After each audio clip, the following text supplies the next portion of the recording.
Hello friends, welcome to my YouTube channel career space. আশা করি আপনারা সবাই ভালো আছেন। আজকে এই মুহূর্তে প্রাথমিকের 32,000 প্রাথমিক শিক্ষক নিয়ে যে গুরুত্বপূর্ণ আপডেট উঠে এসেছে, বিস্তারিত সে সম্পর্কে আলোচনা করব। তাই ভিডিওটি অবশ্যই শেষ পর্যন্ত দেখবেন নিয়োগ সংক্রান্ত অনেক নতুন নতুন আপডেট পাওয়ার জন্য।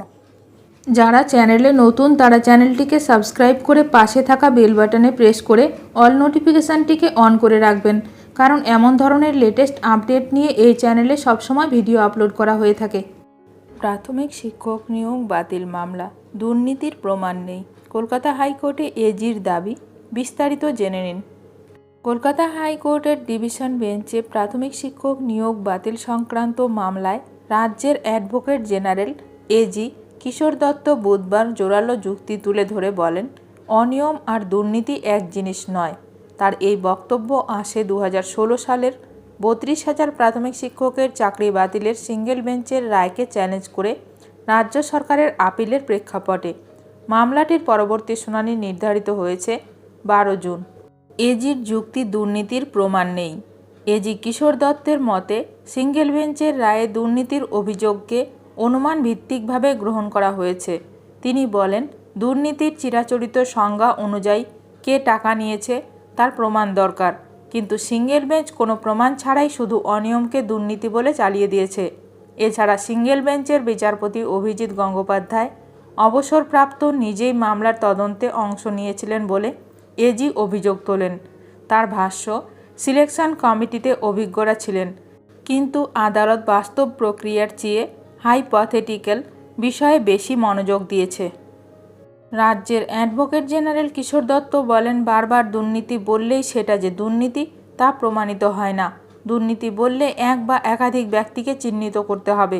যদি দুর্নীতিতে আর্থিক লেনদেন হয়ে থাকে, সেই লেনদেন প্রমাণ করতে হবে। সঙ্গে কোনো পরীক্ষার্থীকে যদি সুবিধা পাইয়ে দেওয়ার জন্য ঘুষ নেওয়া হয়েছে, সেটিও আদালতে প্রমাণ করতে হবে বলে জোরালো সওয়াল করেন এজি কিশোর দত্ত। তিনি আদালতে আরও জানান, নিয়ম না মানলে সেটা দুর্নীতি নয়। ক্ষমতার অপব্যবহার দুর্নীতির সংজ্ঞার মধ্যে পড়ে না। 2014 সালের টেট পরীক্ষার ভিত্তিতে 2016 সালে এই নিয়োগগুলি সম্পন্ন হয়। পরবর্তীতে দুর্নীতির অভিযোগে 2023 সালের মে মাসে সিঙ্গেল বেঞ্চ 32,000 চাকরি বাতিলের নির্দেশ দেন। তবে এই রায়কে রাজ্য সরকার ডিভিশন বেঞ্চে চ্যালেঞ্জ করে এবং বিচারপতি সুব্রত তালুকদার এবং সুপ্রতিম ভট্টাচার্যের বেঞ্চ রায়ের উপর অন্তর্বর্তী স্থগিতাদেশ দেয়। এরপর মামলাটি সুপ্রিম কোর্টে গেলেও তা ফের হাইকোর্টে ফেরত আসে। আদালতের প্রশ্ন ও এজির পাল্টা যুক্তি। ডিভিশন বেঞ্চের বিচারপতিরা এজিকে প্রশ্ন তোলেন, দুর্নীতির অভিযোগ এলে কি শুধু নথি দেখেই রায় দেওয়া যায়?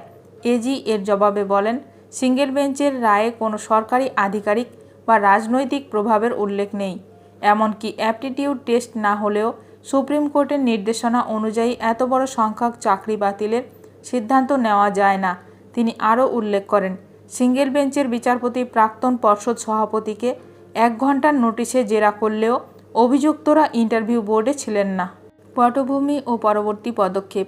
এই মামলার শিকড় 2016 সালের নিয়োগ প্রক্রিয়ায় অনিয়মের অভিযোগে।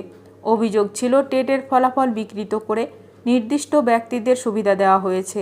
2023 সালের রায়ের পর রাজ্য সরকার ডিভিশন বেঞ্চে আপিল করায় শুনানির তারিখ এখন 12 জুন। এজির যুক্তি ও আদালতের সিদ্ধান্তই নির্ধারণ করবে এই বিতর্কিত নিয়োগগুলি স্থায়ী হবে নাকি বাতিলের পথে যাবে। ভিডিওটি ভালো লাগলে অবশ্যই লাইক করবেন। আজকের ভিডিওটি এখানেই শেষ করলাম। নতুন কোনো আপডেট নিয়ে দেখা হবে নেক্সট ভিডিওতে।